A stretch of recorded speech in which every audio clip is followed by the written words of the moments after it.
नमस्कार प्रिय विद्यार्थियों। आज की क्लास हमारी बहुत ही महत्वपूर्ण होने वाली, क्योंकि आज की क्लास में हम बीए प्रथम सेमेस्टर हिंदी काव्य का पूरा क्वेश्चन पेपर लेके आ चुका हूँ। कल आपका पेपर लगा हुआ है जेएनयू बलिया विश्वविद्यालय का।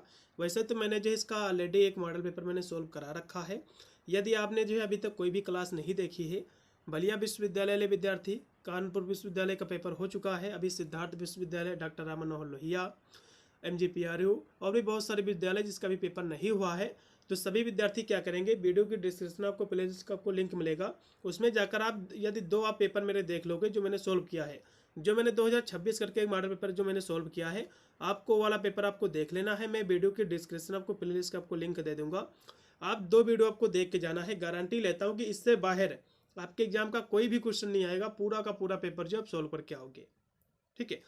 कल बलिया विश्वविद्यालय का पेपर लगा हुआ, तो मैं पिछले 2 वर्षों के बलिया विश्वविद्यालय में जो पेपर आपके हुए हैं उन सभी प्रश्नों को उठाकर आज की हम क्लास करा रहे हैं। सभी विद्यार्थी ये पूरी क्लास हमारी अटेंड करेंगे। एक और भी वीडियो आपको प्लेलिस्ट में आपको जाना है, 2026 का जो मैंने एक मॉडल पेपर सोल्व किया है करके, उसको आपको देख के जाना है। ये दो वीडियो आप देख लोगे तो आपका पूरा का पूरा पेपर इन्हीं से आपका सोल्व हो जाएगा। अन्य कोई भी आपको क्लास देखने की बिल्कुल भी आपको आवश्यकता नहीं पड़ेगी। ठीक है। पेपर आपका बलिया विश्वविद्यालय का इसी प्रकार का आएगा, कोई भी चेंजेस नहीं रहेगा। 2 घंटा आपका समय दिया जाएगा। पूरा पेपर आपका 75 नंबर का आपका अर्जित होगा। सबसे पहले मैं सेक्शन ए के प्रश्नों को सोल्व करूंगा। बलिया विश्वविद्यालय में सेक्शन ए में आपके 5 क्वेश्चन आएंगे, 5 से 10 क्वेश्चन। ठीक है। पहला इसका क्वेश्चन देखिएगा कि साहित्य से क्या अभिप्राय है। इसको समझ लीजिए कि साहित्य किसे कहते हैं, लिटरेचर किसे कहते हैं। साहित्य से अभिप्राय है भाषा के माध्यम से मानव की जो भावनाएं हैं, जो विचार हैं, जो अनुभव है और जो ज्ञान है, उसको कलात्मक और बौद्धिक रूप से व्यक्त करने वाले लिखित और मौखिक कार्यों के समूह से है। उसी को हम साहित्य कहते हैं। ठीक है। जो मनोरंजन के साथ साथ जो है समाज, संस्कृति, इतिहास को समझने का एक माध्यम भी है, और जिसमें जो है कविता, उपन्यास, नाटक, निबंध आदि इसमें शामिल है, या जो है समाज का क्या है एक दर्पण होता है, ये बताने का प्रयास करती है साहित्य हमको। ठीक है। अब यहाँ से अगला क्वेश्चन देखिएगा कि सिद्ध साहित्य की विशेषता क्या है, आपको बताना है। और सिद्ध जो है रीति सिद्ध है और जो है रीति युक्त सिद्ध जो कवि हैं, इनके बीच में क्या डिफरेंट है, ये आपको बताना है। फिर उसके बाद है नाथ पंथ की विशेषता क्या है, हिंदी साहित्य का काल विभाजन, उसका नामकरण, ये आपको बताना है। ठीक है। तो सबसे पहले जो कि सिद्ध साहित्य है, इसकी विशेषता क्या है, इसको समझ लीजिए। तो इसकी विशेषता में तंत्र जो है साधना पर इसमें बल दिया गया, शिव शक्ति के जो है युगल रूप की इसमें उपासना की गई, जातिवाद, ब्रह्म आचारों का विरोध इसमें हुआ, और देहवाद और सहज साधना पर इसमें जोर दिया गया। अपभ्रंश मिश्रित जनभाषा का इसमें प्रयोग जो है किया गया। ये सब चीज़ें इसमें शामिल है। इस साहित्य ने ब्राह्मण धर्म का खंडन किया है, और इसमें जो है चराया गीत, दोहा जैसे छंदों का भी इसमें प्रयोग जो है मिलता है। ठीक है। तो यहाँ से सिद्ध साहित्य की जो प्रमुख विशेषता है, यहाँ से कुछ हम बिंदुओं के माध्यम से समझ सकते हैं, जैसे कि तंत्र साधना और सहज जो है मार्ग। तो सिद्धों ने जो है तंत्र साधना पर बहुत ही जो है बल दिया। महासुखवाद के माध्यम से सहज साधना के द्वारा मोक्ष की प्राप्ति पर भी इन्होंने जो है जोर दिया। उसके बाद है देहवाद। तो इस साहित्य में शरीर को साधना का माध्यम जो है माना गया है, और इसके महत्व को भी जो है स्वीकार इसमें किया गया है। उसके बाद है जातिवाद और ब्रह्माचारों का विरोध। तो सिद्ध साहित्य ने समाज में जो व्याप्त जो जाति प्रथा थी, जो कुरीतियाँ थी, जो वर्णभेद था, उसका कड़ा जो है विरोध किया है, उसकी निंदा की है। और ब्राह्मण धर्म की बाहरी और जो दिखावटी रीतियाँ थी, उसका भी खंडन इसमें जो है किया गया है। अब यहाँ से रीत सिद्धि जो कवि हैं और रीत जो है मुक्ति जो कवि हैं, इनके बीच में डिफरेंट क्या है ये समझ लीजिए। सबसे पहले नियम का इसमें जो संबंध है, काव्य शास्त्र के नियमों का जो है ज्ञान था, और इनका प्रयोग जो है लोग करते थे, रीत सिद्ध कवि। ठीक है। और इन्होंने जो है इसमें कोई भी जो है लक्षण ग्रंथ नहीं लिखे गए हैं। वही यदि हम रीत मुक्ति की बात करें, तो इसमें जो है रीतियों से पूरी तरह से मुक्त होकर परंपरा से हटकर जो है इसमें रचनाएं जो है की गई। अब अगला इसमें जो अंतर है, इसमें जो है रचना के आधार का, तो लक्षण जो है ग्रंथों के आधार पर उत्कृष्ट रचनाएं की गई। ठीक है। कला पक्ष, भाव पक्ष का इसमें जो है सामंजस्य होता है। जबकि रीत मुक्ति में क्या है, इसमें व्यक्तिगत विचारधारा, सहज प्रेम और वास्तविक अनुभव पर जो है आधारित भाव प्रधान इसमें जो है रचनाएं की गई।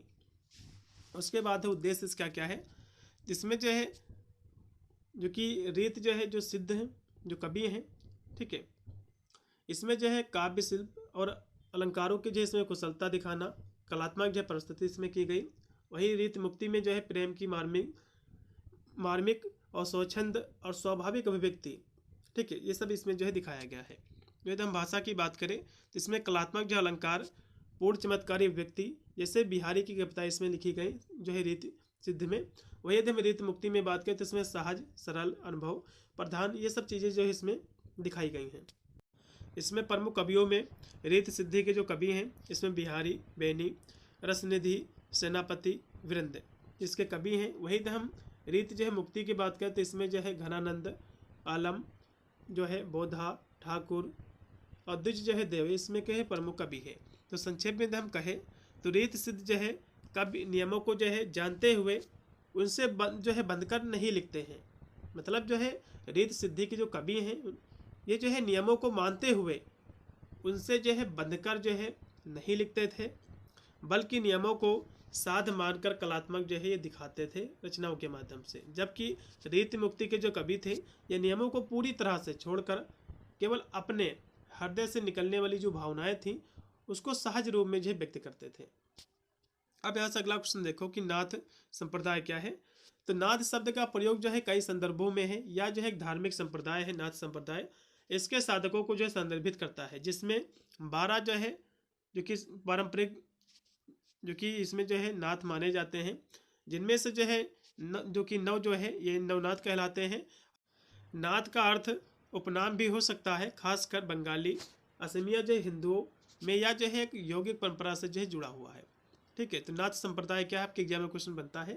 तो नाथ संप्रदाय जो है भारत का एक हिंदू धार्मिक संप्रदाय है जो योग और जो है शैव परंपराओं का जो है समन्वयन है, और शिव को जो है प्रथम गुरु आराध्य जो है माना जाता है, इसमें नाथ संप्रदाय के लोग मानते हैं। इसके यदि हम गुरु की बात करें तो इसमें मासेन नाथ, गोरखनाथ इस संप्रदाय के सबसे प्रसिद्ध जो है गुरु थे। और इसमें है योग साधना, तो यह जो है हठ योग की साधना पद्धति पर आधारित है। अन्य यदि हम इसमें नाम कहें जैसे इसे जो है सिद्ध मत, सिद्ध मार्ग, योग मार्ग, अवधूत मत आदि नामों से इसको जो है जाना जाता है, पुकारा गया है। अब यहाँ से अगला जो इसमें क्वेश्चन है कि काल विभाजन का, तो आचार्य रामचंद्र शुक्ल ने जो काल का विभाजन किया है हिंदी साहित्य के, इसको समझ लीजिए। तो इसको 4 भागों में जो है बांटा है इन्होंने। एक बांटा है आदिकाल, जिसको हम वीरगाथा काल कहते हैं। ये लगभग जो है 1050 ईसा पूर्व से लेकर के 1375 ईसा पूर्व तक जो है ये मानी जाती है। इसकी प्रावृत्ति क्या थी, इसमें जो है वीर रस की जो है जितनी भी कविताएं हुई, जो रचनाएं हुई हैं, तो वीर से संबंधित है। इसमें जो है वीरता को दिखाया गया है, इसमें युद्ध का भी चित्रण इसमें किया गया है। यदि हम आदिकाल के कवियों की बात करें, एग्जाम में क्वेश्चन बनता है कि आदिकाल के कवि कौन कौन से हैं, तो इसमें आपको जो है जो लिखना है, इसमें प्रमुख जो कवि हैं वो है चंद्रबरदाई, जो कि पृथ्वीराज रासो जो है इन्हीं के द्वारा लिखा गया है, और परमाल रासो जो कि जगनिक के द्वारा लिखा गया है। ये सबसे पहली जो है लिखी गई हैं। उसके बाद है भक्ति काल, ये जो है लगभग 1375 से लेकर 1700 ईसा पूर्व तक जो है माना जाता है। इसकी प्रावृत्ति क्या है, तो इसमें जो है जो कि भक्त की भावना इसमें की जो है दिखाने का प्रयास इसमें किया गया है। ठीक, उसकी प्रधानता है इसमें सगुण, रामकृष्ण भक्ति, निर्गुण जो है कबीर, जयसी, इसमें जो है धाराएं साहित्य का जो है सुरयोगी है। इसके बाद हम प्रमुख कवियों की बात करते हैं, इसमें कबीर, सूरदास, तुलसीदास और मीराबाई जयसी इसके जो प्रमुख कवि है। उसके बाद है रीतिकाल, तो ये जो 1700 ईसा पूर्व से लेकर 1900 ईसा पूर्व तक माना जाता है। इसके हम प्रावृत्ति की बात करें तो इसमें श्रृंगार रस, अलंकार प्रधानता, ये सब चीज़ों को इसमें जो है दिखाया गया है। ठीक है, इसके हम प्रमुख कवियों की बात करें तो इसमें बिहारी, केशवदास, घनानंद जो है प्रभाकर, ये सब इसमें थे। उसके बाद है जो कि चौथा इसका जो भाग है, जो काल विभाजन है, वो है गद्य काल, जिसको आधुनिक काल भी कहा जाता है। तो ये जो है लगभग 1900 ईसा पूर्व तक जो है अब तक माना जाता है। इसकी प्रावृत्ति क्या है, तो गद्य का इसमें जो है विकास हुआ, जैसे कि निबंध का विकास हुआ, कहानी का, उपन्यास का, नाटक का, ये सब चीज़ों का इसमें विकास हुआ। इसके साथ साथ जो सामाजिक सुधार हुआ है, राष्ट्रीय चेतना, छायावाद, प्रगतिवादी, प्रयोगवाद, ये सब चीज़ों का भी इसमें जो है उद्भव हुआ है। इसमें हम प्रमुख कवियों की बात करें तो इसमें जो है भारतेंद्र हरीशचंद्र जी, जयशंकर प्रसाद, महादेवी वर्मा, प्रेमचंद जो है आधुनिक काल के कवि हैं। ये एग्जाम में क्वेश्चन बनता है कि आधुनिक काल के कवि कौन कौन हैं, तो कहोगे इसमें भारतेंद्र हरीशचंद्र, जयशंकर प्रसाद, महादेवी वर्मा और मुंशी प्रेमचंद जी। उसके बाद यहाँ से देखिएगा आदिकाल के नामकरण पर आपको टिप्पणी लिखना, क्योंकि बहुत सारे विद्वान काल विभाजन को अपने अपने शब्दों में अलग अलग नामों से इसको संबोधित किया है, उसको समझेंगे। फिर है भक्ति काव्य की निर्गुण धारा का आपको परिचय देना है। आधुनिकता के जो है प्रवर्तक के रूप में भारतेंद्र हरिश्चंद्र के योगदान का आपको मूल्यांकन करना है। उसके बाद है अमीर खुसरो पर एक आपको टिप्पणी लिखना है। सुदामा प्रसाद धूमिल की जो कविता है मोची राम, उसके भावार्थ आपको लिखना है।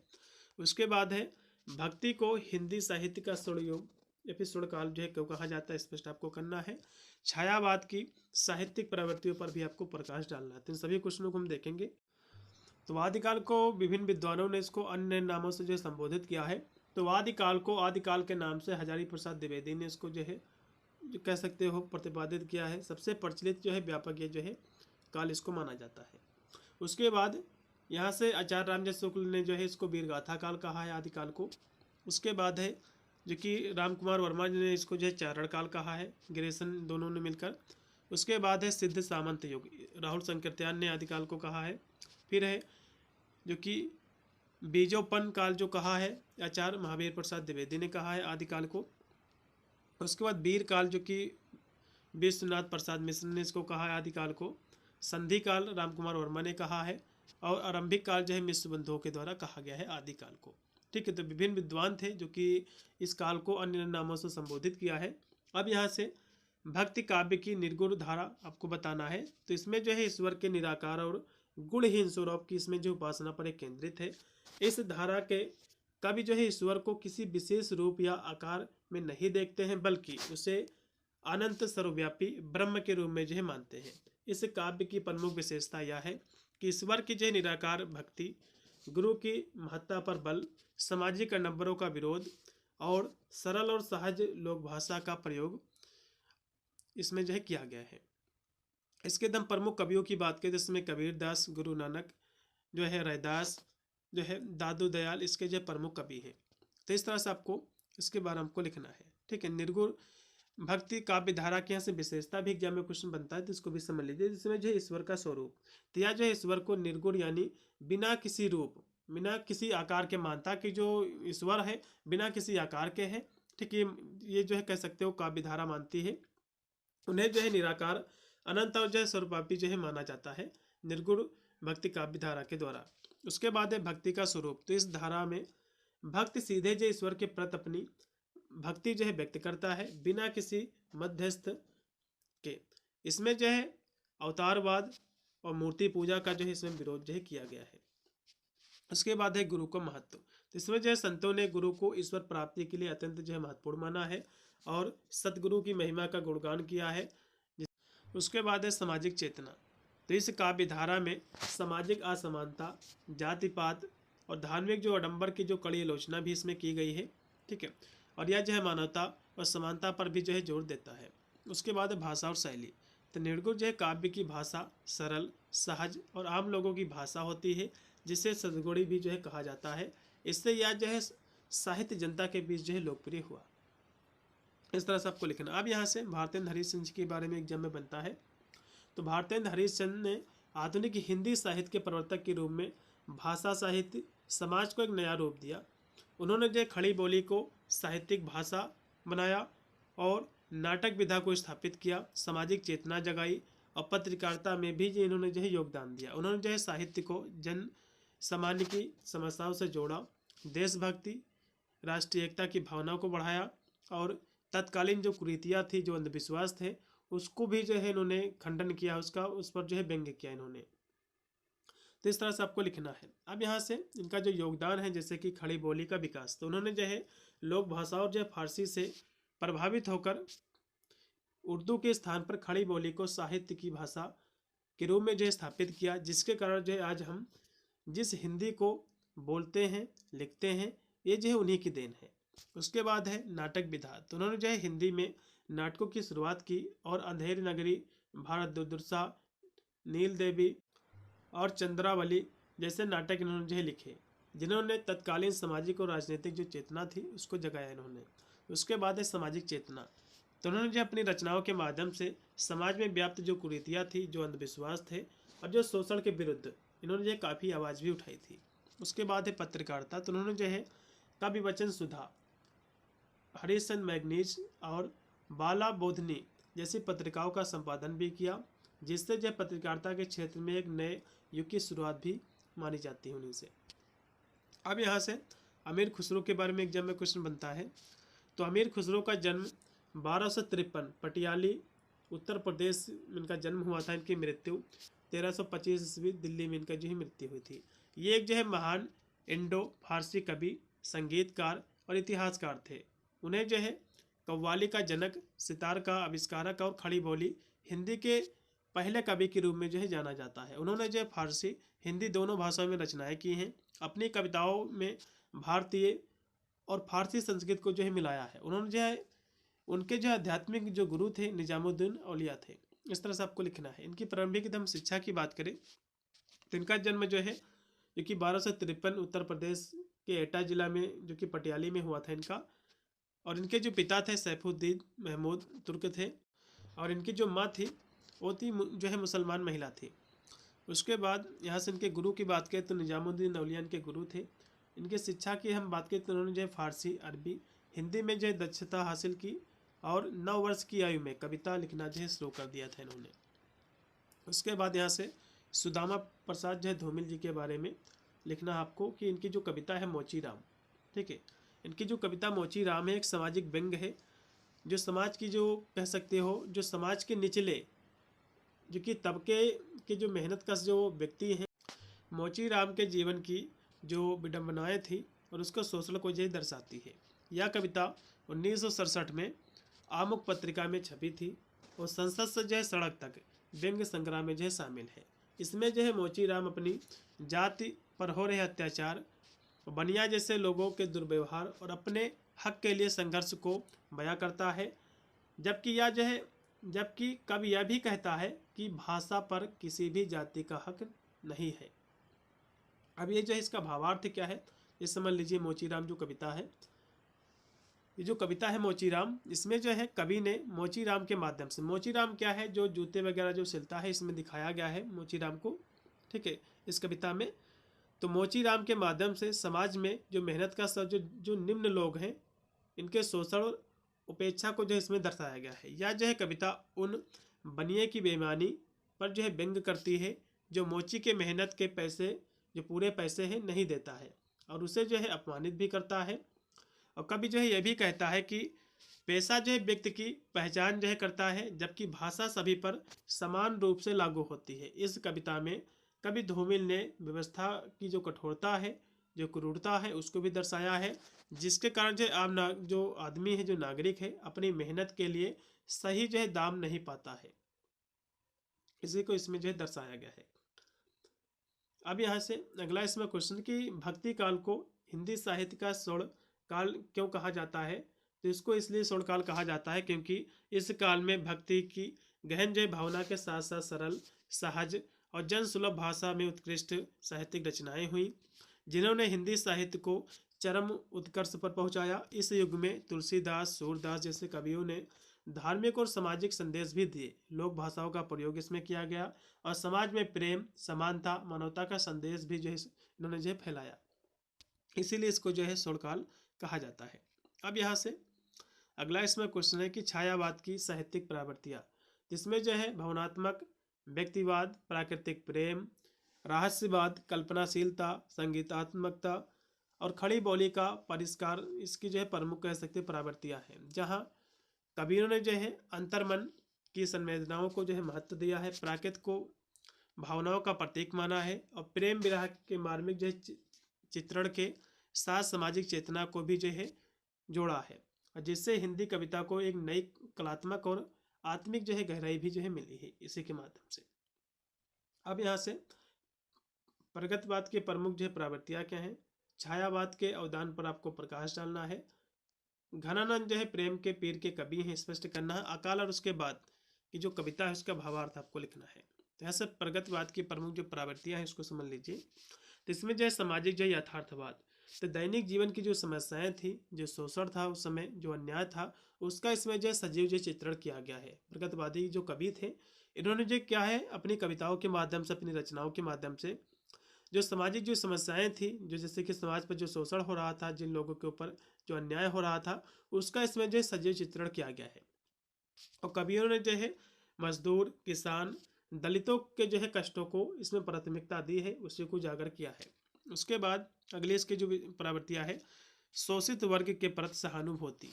तो यह जो है प्रवर्ती किसान, मजदूर, दलित और महिलाओं जैसे शोषित वर्गों के संघर्षों जो दयनीय स्थिति का जो वर्णन करती है। उसके बाद है क्रांतिकारी चेतना। तो समाज में बदलाव और क्रांति लाने की ये जो प्रेरणा दी गई है इसमें। और प्रगतिवादी कभी पुरानी व्यवस्था को उखाड़ फेंक एक नवीन न्यायपूर्ण व्यवस्था स्थापित करना जो है चाहते हैं। उसके बाद है जनता केंद्रित जो है दृष्टिकोण। तो जो है साहित्य आम लोगों की भाषा और भावनाओं को जो है व्यक्त करता है ताकि वह सर्वसाधारण तक जो है पहुंच सके। उसके बाद है सामूहिकता पर जोर। तो जो है व्यक्तिगत और अनुभव की तुलना में सामूहिक अधिकारों जो है हितों पर जो अधिक इसमें जो है बल दिया गया प्रगतिवाद में। उसके बाद है आशावादिता। तो भविष्य में एक बेहतर और समतावादी समाज के निर्माण की आशा और विश्वास प्रकट इसमें जो है किया गया है। नारी विषय जो है दृष्टिकोण। उसके बाद है तो प्रगतिवादी में नारी को ना तो भोग्य माना गया है और ना ही देवी, बल्कि पुरुष के समान अधिकारों वाली और स्वतंत्र इकाई के रूप में जो इसमें देखा गया है। फिर धर्म और अध्यात्म का विरोध। तो प्रगतिवादियों ने ईश्वरीय शक्ति, परलोकवाद और कर्मवाद का विरोध किया है क्योंकि वे इसे जो है शोषक वर्ग के शोषण का एक साधन मानते थे। ठीक है। अब यहाँ से घनानंद को जो है प्रेम का पीर कहा जाता है। ठीक है। किस लिए कहा जाता है? क्योंकि इन्होंने जो है इनकी जो कविताएं हैं उसमें जो प्रेम की विरह, वेदना, तड़प और जो एक निष्ठा की गहन जो अनुभूति मिलती है, जो सुजाग नामक प्रेमिका से बिछड़ने के बाद उनके जीवन भर के इर्द गिर्द को जो है दर्शाती है। उन्होंने संयोग से ज़्यादा विरह के मार्मिक और तीव्र भाव को जो चित्रित किया है, जिससे उनकी रचनाएं हृदय स्पर्शी बन गई हैं और वे जो है प्रेम की वेदना के कवि जो है कहलाए हैं। तो इस तरह सबको लिखना है। अब यहाँ से अकाल और उसके बाद, जो कि नागार्जुन की कह सकते हैं कविता है, इसका भावार्थ लिखना आपको। ठीक है। तो एक कविता है जो अकाल के दौरान, जैसे कि जब अकाल पड़ता है तो क्या स्थिति होती है किसी घर में, किसी जो है व्यक्ति की ऊपर क्या गुजरता है, उसके बाद जब अकाल खत्म होता है, जब फिर से घर में भोजन आता तो क्या स्थिति होती है, उसको इसमें दर्शाया गया है। ठीक है। जो अकाल के दौरान और उसके बाद की स्थिति का जो है मार्मिक इसमें जो चित्रण करता है कवि। तो कविता में जो है अकाल की भयावहता को जो दर्शाने के लिए, जैसे कि जब अकाल पड़ता है तो आपके घर में जितने भी अन्य चीज़ें होती हैं वे भी कह सकते हैं उन पर भी जो इफेक्ट पड़ता है, प्रभाव पड़ता है। जैसे कि चूल्हा जो है रोने, चक्की के जो है उदास रहने, और जो कुतिया कानी है उसके सोने, और चूहे हैं, ठीक है, उसके जो है सशक्त होने, जैसे जो है बिंबों का भी प्रयोग इसमें जो है किया गया है। अकाल के बाद जो खुशी को इसमें जो है दिखाया गया है, जब अनाज घर पर आता है, जब धुआं उड़ता है चूल्हे में, ठीक है, और जो है धुआं उड़ता है और घर भर की आंखें जो है चमकती हैं और कौवा अपने जो पंख खुजलाता है। या जो है कविता गरीबी, भूखमरी और समाज के निम्न वर्ग पर आपदाओं के प्रभाव को जो है दर्शाती है। ठीक है। अब कविताओं का सार क्या है इसको समझो। सबसे पहले अकाल के दौरान कविता के पहले भाग में कई जो है दिनों तक चूल्हा नहीं जला, चक्की जो है नहीं चली, एक कुतिया थी, जो कि इसमें कवि ने उसका भी चित्रण किया है कि कानी कुतिया भूखी सोई, दीवारों पर जो छिपकलियाँ थी उसकी भी जो गश्त लगी रही, चूहे की भी जो हालत खराब हो गई थी। और यह अकाल के कारण जो है जीवन की एक कह सकते हो भुखमरी को जो है दर्शाती है। उसके बाद जब अकाल खत्म हुआ तो इसमें भी कवि ने कहा है कि दूसरे भाग में इसको भी दर्शाया है, कई जो है दिनों के बाद घर में अनाज आता है, आंगन के ऊपर जो है धुआं उड़ता है, खाना जब बनता है, और घर भर की जो आंखें हैं वो भी जो है चमक उठी हैं, और कौवा भी जो है अपने पंख जो खुजलाता है। तो यह जो है जीवन के फिर से शुरू होने और खुशी की वापसी का प्रतीक है। तो इसी में इसको दर्शाया गया है। तो यहाँ से आपको संदर्भ से तो आपको व्याख्या लिखना है, जैसे कि गोकुल सभ्य गोपाल उदासी, तो इसका आपको संदर्भ से व्याख्या लिखना है। उसके बाद है कई दिनों तक चूल्हा सोया, चक्की रही उदास, तो वही जो कि नागार्जुन की जो कि अकाल उसके बाद की इसमें वर्णन किया गया है, तुम दोनों को समझेंगे। तो सबसे पहले गोकुल सभ्य उदास जो है उदासी, गोकुल सभ्य गोपाल उदासी, तो इसको समझ लीजिए। तो यह जो है सूरदास के द्वारा रचित, इसमें जो है गोपिया जो कि उद्धव के योग संदेश पर अपनी प्रतिक्रिया को जो है व्यक्त करती है। ठीक है। तो इसमें संदर्भ आपको लिखना है। यह पद जो है सूरदास के भ्रमर गीत प्रसंग से लिया गया है, जहाँ उद्धव जो है मथुरा से गोपियों को निगुण जो है ब्रह्म और योग का जो है उपदेश देने आए थे। कृष्ण ने इनको भेजा था। ठीक है। ये उपदेश देने आए थे। तो इसमें व्याख्या में आपको लिखना है कि गोपियाँ इसमें कहती हैं कि गोकुल तो सदा के जो है गोपाल मतलब जो है कृष्ण का ही उपासक रहा है, और जो लोग योग का साधना चाहते हैं वे भले ही काशी जाकर रहे, गोकुल में उनकी आवश्यकता नहीं है। कृष्ण ने उन्हें अनाथ जो है कर छोड़ दिया है, और फिर भी वे कृष्ण के चरणों के प्रति जो है अपना प्रेम नहीं छोड़ेंगी। ये जो है राधा जी कहते हैं उद्धव से, जब उनको जो है कृष्ण जी भेजते हैं उद्धव को कि आप भूल जाइए, ठीक है, जो कि जब राजा बन जाते हैं कृष्ण जी, उस समय का संवाद है ये। वे जो उदाहरण देती हैं कि चंद्रमा को जो है राहु ने भले ही ग्रस्त कर लिया हो, पर वह अपनी शीलता नहीं छोड़ता है। ये जो है राधा जी कहती हैं उदाहरण देके। फिर है वे पूछती हैं कि उन्होंने ऐसा क्या अपराध किया है कि श्री कृष्ण ने प्रेम भक्ति को छोड़कर योग का संदेश जो है भेजा है। फिर अंत में सूरदास के माध्यम से गोपियाँ कहती, मतलब जो है गोपियों के भाव को जो है सूरदास ने व्यक्त किया है। वे कहते हैं कि ऐसी कौन सी बिलहड़ी जो है होगी जो गति और मुक्ति यथी मोक्ष को जो है छोड़कर गुणों की खान कृष्ण को नहीं चाहेगी। ठीक है, ये कहती हैं राधा जी कि हम को जो है मोक्ष मुक्ति नहीं चाहिए, केवल कृष्ण जी चाहिए। इसके भाव की बात की तो इस जो है पद में गोपियों का जो है कृष्ण के प्रति अनन्य प्रेम, योग के जो है प्रति विरक्ति, अवधव के ज्ञान पर जो है प्रेम की विजय जो है इसमें दिखाई गई है। उसके बाद है कि अकाल, और उसके बाद की जो पंक्तियाँ थी, ठीक है, इसको भी समझ लीजिए, एग्जाम में क्वेश्चन बनता है। तो इन पंक्तियों में जो है कवि ने अकाल के कारण उत्पन्न जो भुखमरी है उसकी स्थिति का इसमें जो है मार्मिक चित्रण किया है, जहाँ घर में अनाज न होने पर चूल्हा चक्की उदास है, और मानवीकरण अलंकार का इसमें जो है प्रयोग किया गया है।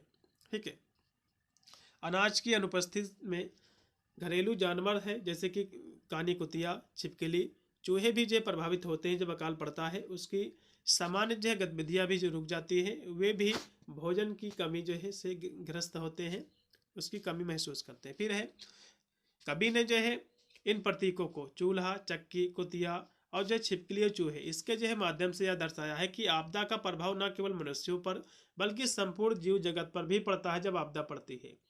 यह कविता दर्शाती है कि जीवन की मूलभूत आवश्यकताएं जितनी महत्वपूर्ण हैं और जब वे उपलब्ध नहीं होती तो पूरा जो जीवन है ये ठहर सा जाता है, रुक सा जाता है, इसमें दर्शाया है। फिर यहाँ से हम नदी के द्वीप, इसकी आपको व्याख्या करना है, इसको भी समझ लीजिए।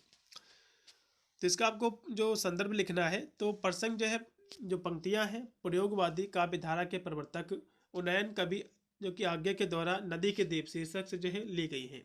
ठीक है, इसका प्रसंग में आपको लिखना है कि प्रस्तुत पंक्तियों में कवि ने व्यक्ति, समाज और संस्कृति को क्रमशः द्वीप, भूखंड, नदी की धारा का प्रतीक मानकर समाज में संलग्न रहते हुए व्यक्ति की अन्य जो है अस्मिता के महत्व को प्रतिपादित किया है।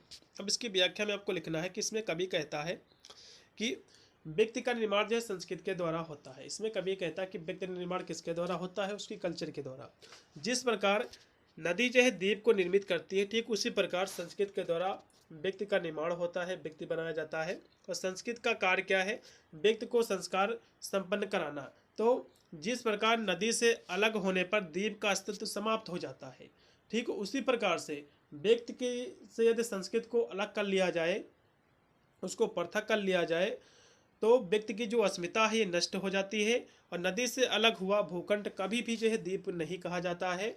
और द्वीप तो वही है जो भूखंड कहा जाएगा जो नदी के मध्य स्थित हो। और नदी जो है अपने मनोनुकूल द्वीप को ही भिन्न भिन्न प्रकार के आकार जो है देती है। तो इसी प्रकार संस्कृत भी जो है व्यक्ति को भिन्न भिन्न प्रकार बना देती है।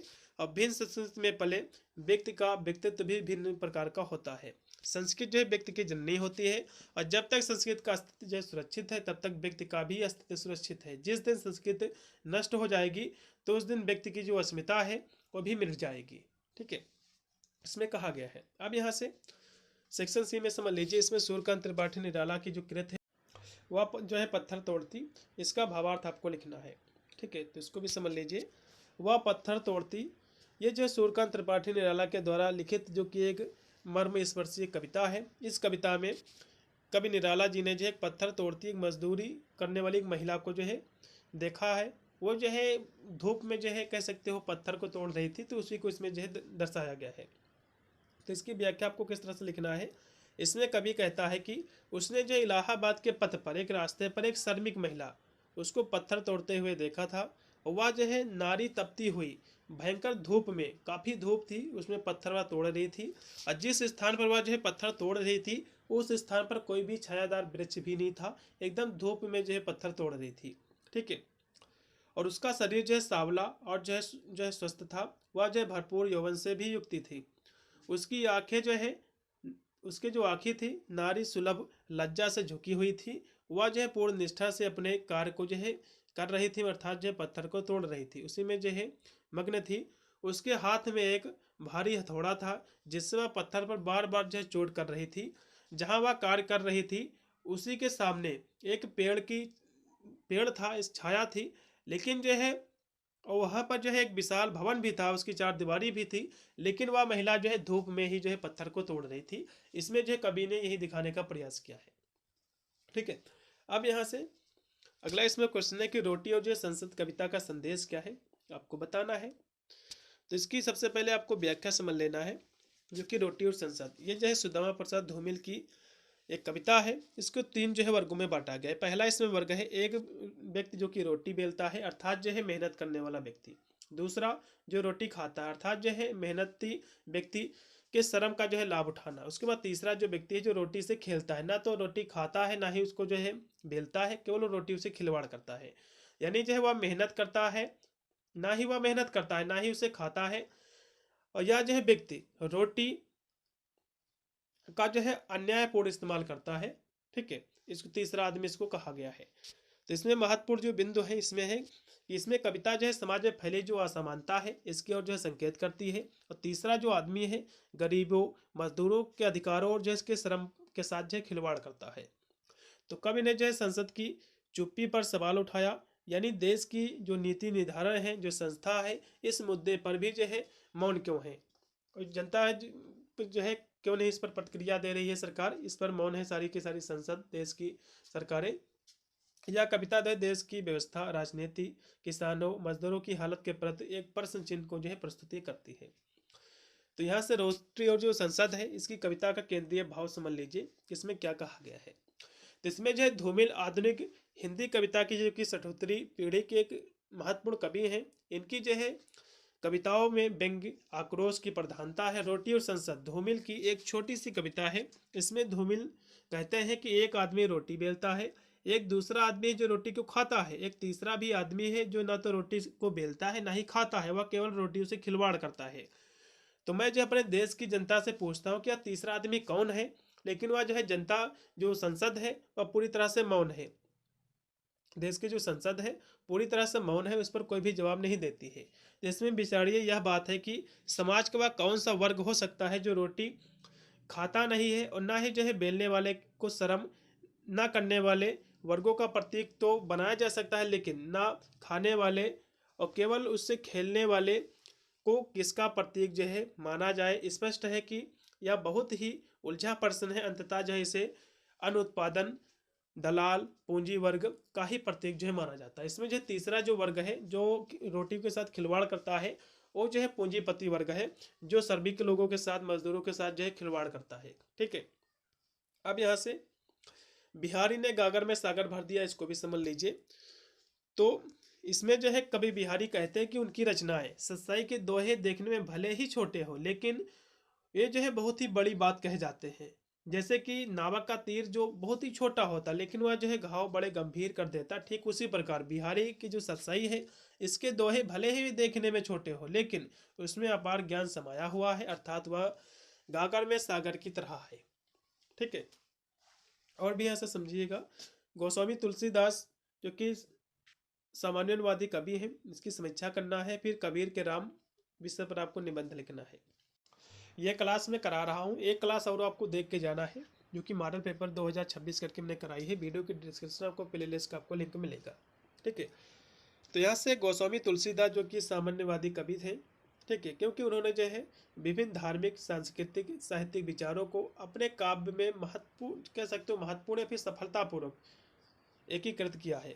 उन्होंने जो है लोक और जो है शास्त्र, गृहस्थ, वैराग्य, भक्ति और ज्ञान, निगुण और सगुण जैसे विरोधी पहलुओं को भी जो है समंजयपूर्ण ढंग से प्रस्तुत किया है। उन्होंने अपनी जो है रचनाओं में अवधी, ब्रज भाषा जैसी विभिन्न भाषाओं के साथ साथ संस्कृत का भी प्रयोग इन्होंने किया है और लोकप्रिय काव्य शैलियों का भी जो है इन्होंने जो है उसको राममय बनाया है, इसलिए इनको कहा जाता है। फिर यहाँ से है कि कबीर के राम के विषय में अगर आपको निबंध लिखना है तो कबीर के लिए राम एक आध्यात्मिक जो है शक्ति, जीवन की ऊर्जा, परमात्मा का प्रतिनिधित्व करते थे। और कबीर का राम या जो है कोई साकार रूप नहीं है, ठीक है, ये साकार रूप में भगवान नहीं है बल्कि एक निराकार, ये जो है जो कि ईश्वर को ये जो है आकार के रूप में नहीं मानते थे, ठीक है, बल्कि एक निराकार जो है ये ब्रह्म की पूजा करते थे, ईश्वर की कल्पना करते थे और ये कहते थे कि जो ईश्वर है वो निराकार है और सब जगह जो है व्याप्त है, ठीक है, सर्वव्याप्त शक्ति है।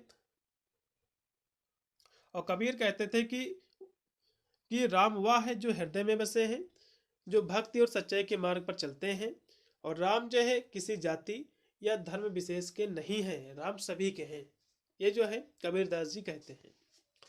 अब यहाँ से तार सप्तक के कवियों का नामोल्लेख कीजिए। तो तार सप्तक के जो कवि हैं इसमें 7 कवि हैं। इसमें आज्ञा जी इसके संपादक हैं, गजानंद माधव मुक्तिबोध जी हैं, उसके बाद है नेमी चंद्र जैन, भारत भूषण अग्रवाल, प्रभाकर मचवे, गिरजा कुमार माथुर, रामविलास शर्मा, ये सब इसके जो है कवि हैं इसमें के। उसके बाद है छायावाद के प्रमुख कवि, आपके एग्जाम में क्वेश्चन बनता है तो इसके प्रमुख जो कवि है जयशंकर प्रसाद जी, सुमित्रानंदन पंत, सूर्यकांत त्रिपाठी निराला, महादेवी वर्मा। उन्हें जो है छायावाद के 4 स्तंभ भी जो है कहा जाता है। इनकी जो है प्रमुख रचनाओं में और इनकी रचनाओं में जैसे कि कमायनी जयशंकर प्रसाद के द्वारा लिखी गई, पल्लव पंत के द्वारा, और जो है राम की जो है शक्ति पूंजा ये निराला के द्वारा लिखी गई, और महादेवी वर्मा के द्वारा निहार, ये कविताएं जो है लिखी गई जो प्रेम, प्राकृत, रहस्यवाद का सुंदर जो है चित्रण करती हैं। आप चाहते हैं से विस्तार से इनकी रचनाएं भी आप समझ सकते हैं। एग्जाम में क्वेश्चन बन सकता है कि जयशंकर प्रसाद की रचनाएं लिखिए, सुमित्रानंद पंत की रचनाएं लिखिए। तो इनकी जो प्रमुख रचनाएं जयशंकर प्रसाद जी की ये हैं कमायनी, लहर, आंसू, झरना और जो है चित्राधार। इसकी विशेषता क्या है, उन्होंने जो है छायावाद का प्रवर्तक इनको माना जाता है और उनकी कमायनी इस युग का महाकाव्य है। उसके बाद है सुमित्रानंदन पंत जी, इनकी रचनाओं में पल्लव, गुंजन, वीणा, ग्रंथि, लोकायतन इनकी जो है रचनाएं हैं। और इनको जो है सुमित्रानंदन पंत जी को जो है प्राकृत के सुकुमार कवि के रूप में जो है जाने जाते हैं। उन्होंने जो है प्राकृत को अपनी कविताओं का केंद्र बनाया है, इसीलिए इनको जो है प्राकृत के सुकुमार कवि कहा जाता है।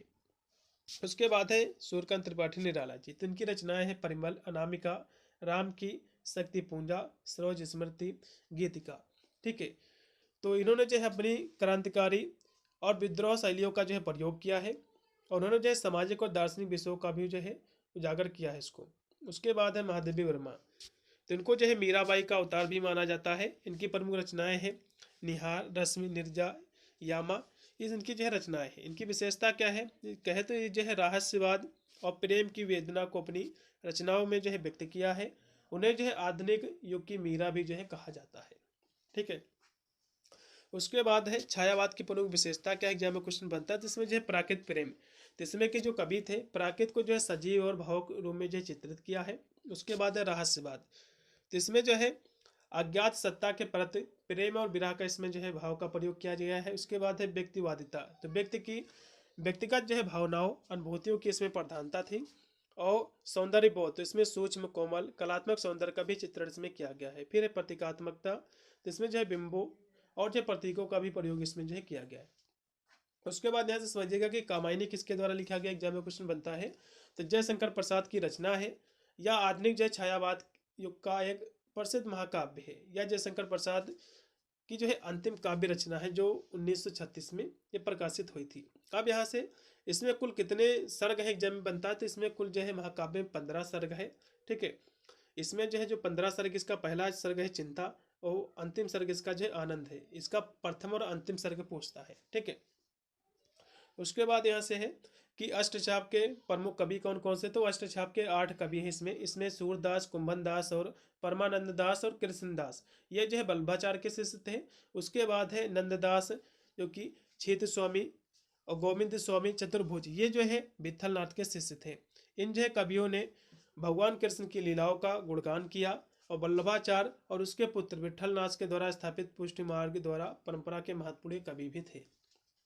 उसके बाद यहाँ से देखिएगा कि भक्ति काल के दो प्रमुख कवियों को आपको नाम लिखना है। फिर भक्ति काल को हिंदी साहित्य का स्वर्ण युग क्यों कहा जाता है उसको स्पष्ट करना है।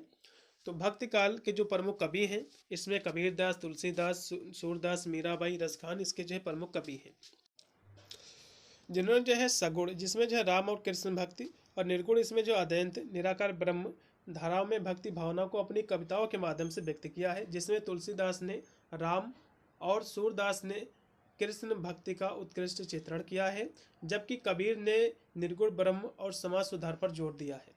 ठीक है, तो इस तरह से आपको इनके बारे में आपको लिखना। अब एग्जाम में क्वेश्चन बन सकता है कि सगुण भक्ति काव्य धारा के कवि कौन है। तो सगुण भक्ति धारा में एक राम भक्ति और कृष्ण भक्ति अलग अलग थे। तो इसमें जो है जो राम भक्ति के गोस्वामी तुलसीदास जी थे और कृष्ण भक्ति के सूरदास इसमें थे और परमानंद दास जी थे। तो इसमें और भी जो है कवि थे कृष्णदास वगैरह, मीराबाई, रसखान वगैरह।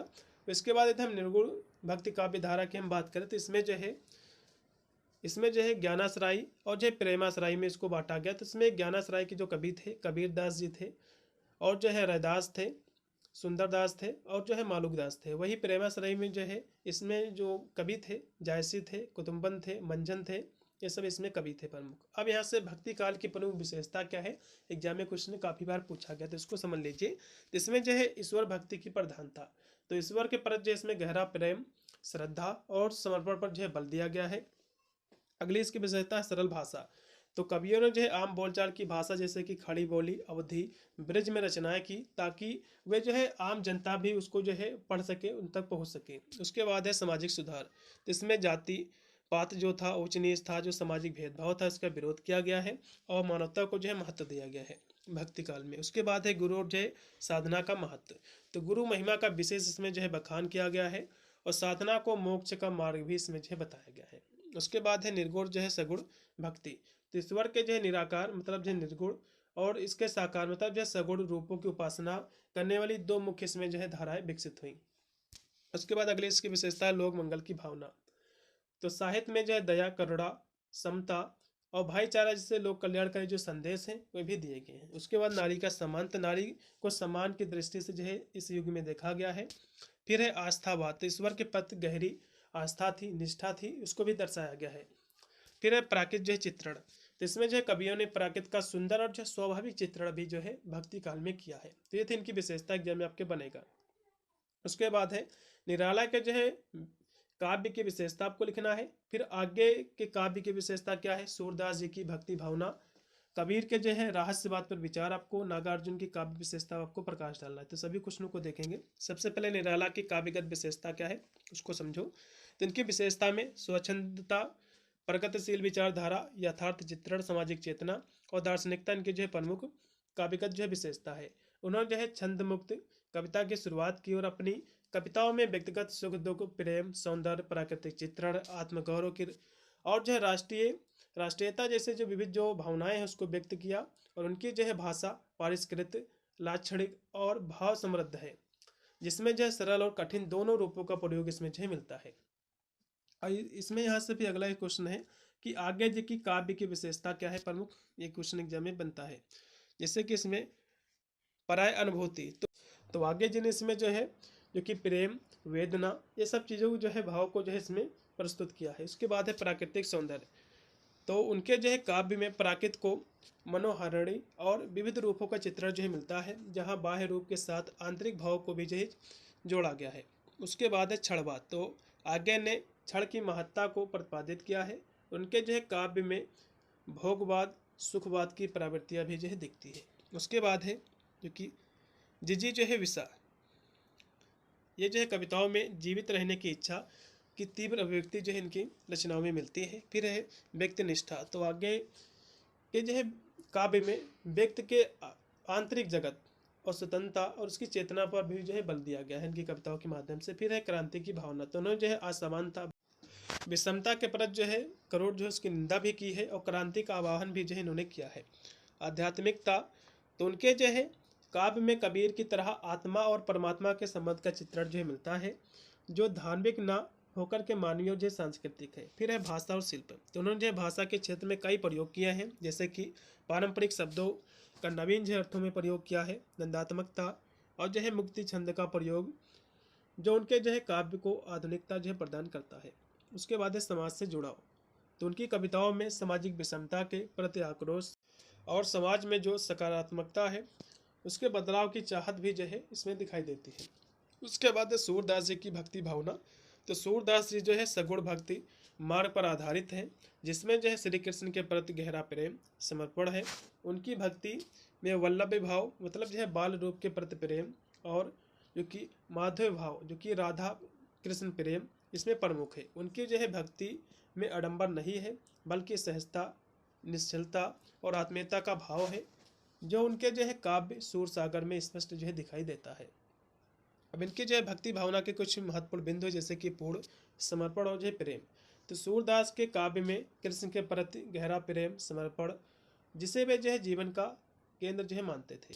उसके बाद है बाल रूप और जो है लीलाओं का चित्रण। तो उन्होंने जो है कृष्ण के बाल रूप, किशोर रूप की लीलाओं का जो है मनोहरी चित्रण किया है, जिससे जो है भक्तों में प्रेम श्रद्धा की भावना भी जो है बढ़ती है।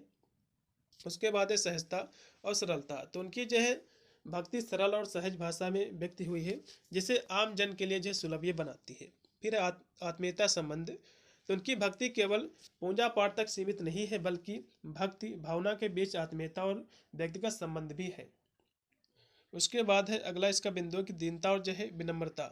तो अपनी जो है दृष्टिहीनता के बावजूद उनकी कविताओं में आत्मविश्वास विनम्रता का अद्भुत जो है मेल है। लोक कल्याणकारी भक्ति। तो उनकी भक्ति में जाति वर्ग के भेद से ऊपर उठकर सभी के लिए समानता का भाव है। ठीक है, देखते इनकी भक्ति भावना। अब यहाँ से कबीर का रहस्यवाद क्या है इसको बताइए। तो कबीर का जो रहस्यवाद है इसमें इन्होंने कहा है कि आत्मा परमात्मा के मिलन की सहज प्रेम आधारित अनुभूति है, जो अद्वैतवाद पर केंद्रित है, जहाँ जीव मतलब आत्मा और ब्रह्म मतलब परमात्मा में विलीन हो जाती है। यह जो है बाहरी आडंबरों और जो है पोथी ज्ञान के विरोध में है, और इसे जो है व्यक्त करने के लिए उलटवासियों दंपत्ति प्रेम के जो है रूप को, जैसे कि प्रीतम से मिलने की चाह और प्रतीकात्मक भाषा का इन्होंने जो है प्रयोग किया है, जिसमें मैं और तू का भेद जो है मिट जाता है और ईश्वर को एक निर्गुण अलख सत्ता के रूप में जो है देखा जाता है, जिसे केवल अनुभव से ही जो है जाना जा सकता है, ना कि किताबी ज्ञान से। ठीक है, तो इस तरह से आपको इनके बारे में आपको लिखना है।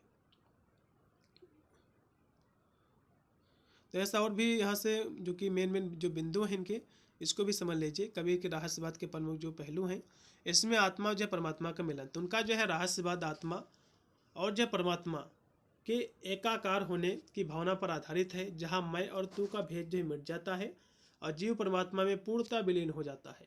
उसके बाद है प्रेम और जो विरह की भावना। तो कबीर ने अपने रहस्यवाद को व्यक्त करने के लिए दापंत प्रेम मतलब जो है पति पत्नी का प्रेम के रूपों का प्रयोग किया है, जहाँ जीवात्मा प्रेम का, परमात्मा जो है प्रीतम, जो विरह मतलब जुदाई और मिलन मतलब संयोग की तीव्रता भावना को दर्शाते हैं। उसके बाद है अद्वैत दर्शन से जुड़ाव। तो कबीर का रहस्यवाद अद्वैतवाद मतलब जो है सब कुछ एक ब्रह्म का अंश है, जो इसको अद्वैतवाद कहते हैं, इससे जो है प्रभावित है। वे मानते हैं कि सब कुछ जो है एक ही सत्ता का रूप है, जैसे कि गहना सोने का होता है, वैसे ही सब कुछ जो है ब्रह्म का ही अंश है, ये मानते हैं। फिर है अनुभूति पर जोर। ठीक है, तो कबीर जो किताबी जो ज्ञान था, जो कागजी जो ज्ञान था, इसके बजाय वे जो है प्रत्यक्ष अनुभव पर जो है को महत्व मानते थे, उस पर बल देते थे। उनका मानना था कि ईश्वर को केवल अनुभव और जो अनुभूति से ही जो है जाना जा सकता है, बाहरी से नहीं। उसके बाद है निर्गुण और जो है निराकार ब्रह्म। तो कबीर का जो है जो ब्रह्म थे सगुण निर्गुण रूप रंग से जो है परे एक निराकार सत्ता है, और वह जो है इसे प्राप्त करने के लिए मूर्ति पूजा कर्मकांड बाहरी दिखावे का ये खंडन करते हैं। संक्षेप में हम कहें तो कबीर का रहस्यवाद एक गहन आध्यात्मिक यात्रा है, जो प्रेम विरह अद्वैत के माध्यम से आत्मा को परमात्मा में विलीन करने की बात करती है। यह जो अनुभव व्यक्तिगत और सहज होता है, जिसे किताबी ज्ञान आडंबरों से नहीं जो है पाया जा सकता है। ठीक है, उसके बाद है नागार्जुन की काव्य विशेषताएं क्या है, इसको भी समझ लीजिए।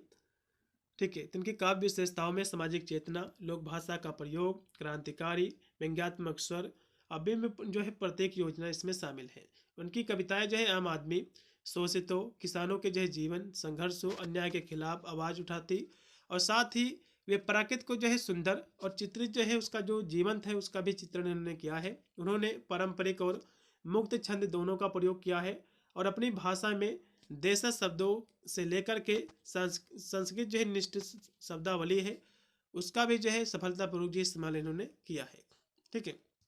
इनकी मुख्य विशेषता क्या है काव्यगत की, तो ये जैसे कि सामाजिक चेतना, तो नागार्जुन की कविताएं जो है सामाजिक जो अन्याय है, जो गरीब वर्ग है, जो शोषित वर्ग है, इसके पर जो है जागरूक है, उसी को जागरूक करने का प्रयास किया है। वे जो है सर्वहारा वर्ग के जीवन संघर्षों को अपनी जो कविताओं से विस्तार से जो है दर्शाते हैं। फिर लोक भाषा का प्रयोग, वे जो है भाषा में लोक भाषा का जो कि ठेठ और सीधापन है, उन्होंने जो है देशज शब्दों मुहावरों को खुलकर जो है प्रयोग किया है, जिससे उनकी कविताएं आम पाठक के लिए जो कि सुगम बन जाती हैं। उसके बाद है क्रांतिकारी जो है व्यंग्यात्मक स्वर, तो उनकी कविताओं में समानता व्यवस्था, राजनीतिक शोषण के खिलाफ एक क्रांतिकारी स्वर भी सुनाई देती है। वे व्यंग के भी जो है बेजोड़ कवि हैं, जो व्यवस्था के पाखंड पर जो है चोट ये करते हैं। उसके बाद है बिंब और जो है प्रतीक योजना, तो उनकी कविताओं में बिंबों और प्रतीकों का सशक्त जो है प्रयोग मिलता है। बादल को घेरते देखा जैसी इनकी कविता है, इसमें जो है बिंबों की एक श्रृंखला है, और जो है वे क्रांति, अभाव, सामाजिक अन्याय को दर्शाने के लिए विभिन्न प्रतीकों का भी उपयोग जो है करते हैं। उसके बाद है प्राकृतिक का चित्रण, तो नागार्जुन की कविताओं में प्राकृतिक का सजीव जो विस्तृत चित्रण है। वे प्राकृतिक दृश्यों को अपनी कविताओं में जीवंतता के साथ प्रस्तुत करते हैं, जैसे कि बादल को घेरते देखा, इन्हीं के द्वारा एक लिखी गई कविता। उसके बाद है छंद और जो है शिल्पों का प्रयोग, तो उन्होंने जो है पारंपरिक छंदों, मुक्त छंद दोनों का प्रयोग किया है। उन्होंने जो है छंदों का क्रांतिकारी और चमत्कारी प्रयोग किया है, जिनसे उनकी कविताओं में एक विशिष्ट प्रवाह और चमत्कार जो उत्पन्न हुआ है। फिर है संवेदनशीलता और जो आत्मीयता, तो उनकी कविताओं में गहरी संवेदनशीलता है, जो पाठकों को भावात्मक रूप से छूती है। उन्होंने जो है शोषितों के प्रति, मतलब जो शोषित जो वर्ग है उसके प्रति गहरी करुणा भी व्यक्त की है, और उनकी जो है कविताओं में आत्मीय जो है संपर्क का भी बोध जो है होता है। तो इस तरह से आपको लिखना है। ये क्वेश्चन जो मैंने आपको कराए हैं इसमें से काफ़ी क्वेश्चन आपको मिलेंगे, और इसको देखने के बाद आपको एक वीडियो और देखना जो मैंने मॉडल पेपर सॉल्व किया है संपूर्ण पाठ्यक्रम से, उसको जरूर आपको देखना। 2026 करके इसको मैंने अपलोड किया है। वीडियो के डिस्क्रिप्शन में प्लेलिस्ट का आपको लिंक है, जाकर आपको सबसे ऊपर ही आपको वीडियो मिल जाएगा, उसको जरूर आपको वॉच करके जाना है। इन 2 वीडियो के माध्यम से आप पूरा का पूरा पेपर सॉल्व करके आओगे, अन्य कोई भी आपको प्रश्न एक भी आपको एग्जाम में नहीं मिलेगा। मिलता है वीडियो के लिए, तब तक सभी को thank you for watching this video.